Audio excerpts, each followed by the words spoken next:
you, General. Congratulations again. Thank you, Senator.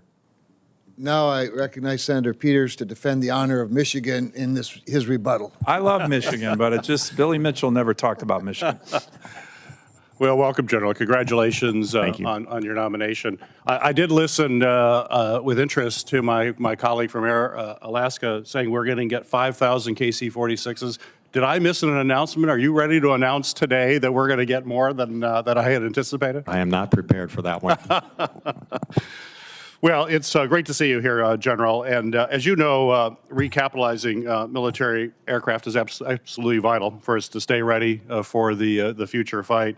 But as you also know, new platforms require modern training for pilots, maintainers, communication personnel to be able to operate effectively. And investing in the people who operate, fix, and support these systems is just as critical as actually getting the airframes. And without updated facilities like hangars and flight lines and airstrips, it's very difficult to accomplish that. So my question for you, sir, is as Selfridge Air National Guard prepares for the divestment of our current aircraft and the arrival of our new KC-46 at a number much lower than the senator from Alaska put out, and F-15EX fighters, could you speak to how the DoD is prioritizing preparing the personnel at Selfridge specifically to include pilots, maintainers, and support folks for this transition? What should we expect? So first of all, the infrastructure, and there's quite a number of dollars. I don't have the exact figure. It's a fair amount of dollars just to either construct or renovate the current infrastructure to accommodate the F-15s and the KC-46s. And so that's like I mentioned before, it's going to be exciting for Selfridge to have maybe one of the most modern Air National Guard bases in the country. And so the infrastructure to accommodate that, to do all the things you just talked about, maintenance, simulator training, making sure that the runways and taxiways and hangars that can support maintenance, all of that is in good shape to accommodate what's coming in. And the personnel training? Sure, that's all encompassed in, so the simulators as well as maintenance, and they'll be trained likely before they get there, but they'll continue their training once they get there. Right, great.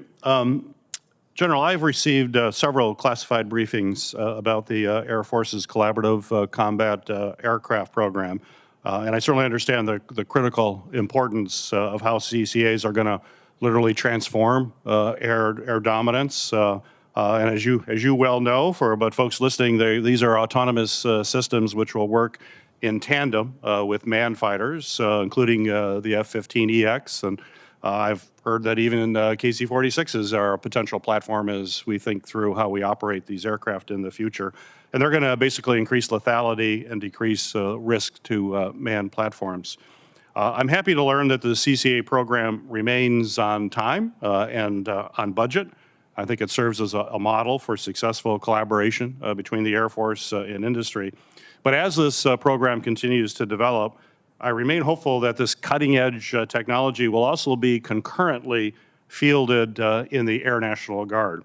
So my question for you, sir, is given the National Guard's evolution from just an important strategic reserve into an operational force, how's the Air Force planning for concurrent fielding of the CCA to include the National Guard? And do you plan on fielding these systems with existing fighter squadrons, including perhaps an F-15EX squadron? Is that something you're thinking about? If you could give me some insight into where the thought process is. Sure. So we have a lot of learning to do with these platforms. The first flight just occurred on one of the versions. By the end of the year, we expect the second version will have its first flight. So we have a lot to learn on this.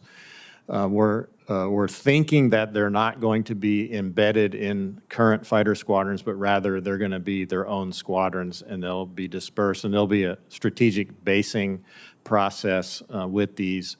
To my knowledge at this point, and I can come back to you with further, but I don't see why the Air Force Reserve, the Air National Guard, and the active duty would not be considered.